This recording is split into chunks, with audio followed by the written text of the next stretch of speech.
Hello and welcome to Driveclub review. I've had a bit of time with this game now. I'm now at level 10, as you can see in the top corner. And I don't like it. I'm going to explain why I don't as I go through. And we're just going to do a quick video, just really explaining and showing you what I do and don't like about it. I think it's the best way to do it because it's hard to describe, and when I'm trying to describe to people why I don't like it, people are very much on the opinion of they agree, but it's hard to explain in short terms of why I don't like it. So anyway, I've now joined a club which makes it a little bit better. Driveclub, if you're not aware, is a PS4 game. It came out around about the back end of last year. It was supposed to be just on the PlayStation network, and what would happen is you could download it for free, which was like an extended demo, and if you wanted you could upgrade to the full game. However, there was problems and it never released on PSN, and I don't think there's going to be any release on PSN. So what he did is you had to go out and buy the full version of the game that was on this testing. They were missing stuff out at launch. They promised all these weather effects, which have now came in and look amazing, as you'll see in my last video. However, this is when I decided to buy it, and I thought, well, we've got some good weather effects, and it looks decent, so why not give it a go? And the best way to describe it would be style over substance, I think is the best way to put it. And that's all I can say about it. So I'm going to do a race. I'm going to show you the championship, how it works, what things we've got in here, what you can do, and then you can make your mind up really. So this is drive. So on here you can do tour, which is like the championship mode, single event, or multiplayer. On the club up here, this is the club I've joined. It's the Rochdale one. It's Stuart from our website, and you can see who's in the club. You can see what progression the club levels up as you do. So the more racing you do, the more racing you get cars for it. What level they're at, any challenges, and some other stuff. That's my profile. And then we've got the garage. These are all the cars I've got. These are all the cars I've unlocked at the moment. So I've got some pretty cool ones, which have been going. So that Spiker. The first thing you notice from here is how good the cars look. The cars look that good in the game as well. And then you can play around with the colours. And there's our club one. So you can skim around. This is how good the graphics look like in the game. It's pretty impressive, to be fair. So that's how that works. So you can see on there, and challenges set by, I think, the community, to be fair. Never played with it. Never mind. Right, drive. So this is your tour. This is the tour you get to go on through the game. This is the Driveclub tour. There's ignition. There's that coming soon. They were unlocked the other day, but shown as DLC. They've now put them back to coming soon. Sneaky little buggers. So there's basically 225 stars to get in here. I have 39. Each event will have 3, 2 out of 3, 3 out of 3, 5, blah blah. And what you got to do is just work your way through them. However, and this is where this game lets it down massively, is there's no fanfare to do these events. There's no sense of achievement. There's no sense of anything that you want to keep going. And I'm going to show you why. So this is my next event. So basically 3 races. I've got to finish in the top 3 on the first race with a lap time of 1:13 or less. That's all I've got to do. So it's asked me to select what BMW I want, or Mercedes. I think we will go for that. Yeah, I'll go for that now. The RS5. We'll put club colours on it. This is you getting in your car. Cars look amazing inside. I think you'll agree. It then tells you again what your objectives are while it loads the map in, which again, pretty standard racing stuff, as you can expect. This is where it starts to let itself down. So this is coming on and saying, right, this is your circuit, start event. It zooms around the map in some way, shape or form. However, the map doesn't look quite so good away from the track, which is my first issue with it, or I don't see the point in this mode at all. If it would zoom around the track or firework or something. So, first problem we have coming into it. Are you ready? Ready? Go. That's it. There's no 3, 2, 1, go. There's no exhaust. There's no cars pulling up the line. There's no pit girls. There's no anything. It's just ready, go. There you go. And get yourself sorted. Do a race. I'll entertain you.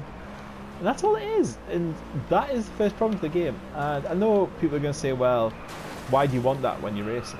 Because at the end of the day, you are just racing. The problem is, and it's what made Forza Motorsport such a wonderful game, was that racing games generally get quite boring. I'm a huge racing fan, and I find racing games quite boring. And the reason they are boring is because you generally just racing on the same circuit over and over again until you basically get credits to then get another car to race on the same circuit again. If there's no panache, if there's no fanfare, there's just kind of, I don't know, racing games have been there and done that. Forza Motorsport really changed racing games for me, and after playing that game, that was the only racing game I can safely say I've ever went from start to finish without being able to put it down. It was just fantastic, such a great game. That was one thing that was making me think about keeping me Xbox One, actually, was just for that. Because Forza Motorsport 2, I was like, I have to get that game if it's anything like Forza Motorsport 1. There's another problem. As you can see, the AI just stick to their racing line and they'll shove you off and crash into you, which is another thing I'm not particularly like. I'm doing pretty well on this. I'm quite happy. I'm very happy so far. I thought it was going to be embarrassing. I was going to come last, which would have been awkward. And the second biggest problem I'm going to have with this game, you'll see just at the end. So if I'm talking and stop suddenly, you know why. These things that you might see flashing around are basically challenges for you to do. So beat someone at a corner and beat someone at a drift. And then on the bottom you can see what score they have. I mean, you will notice that the game, to be fair, looks brilliant. It looks really good. And especially when it gets to night time or has rain on it, it's incredible. I've not seen another racing game look like it. And for that, it does win a couple of points back, which it probably would have lost, to be fair. But it does win them back for just looking so incredibly amazing. Yeah, I think I got 113. I don't know if I can see it. It doesn't tell you. It doesn't flash up to say, "You well done, you've just done that." It's like, nah.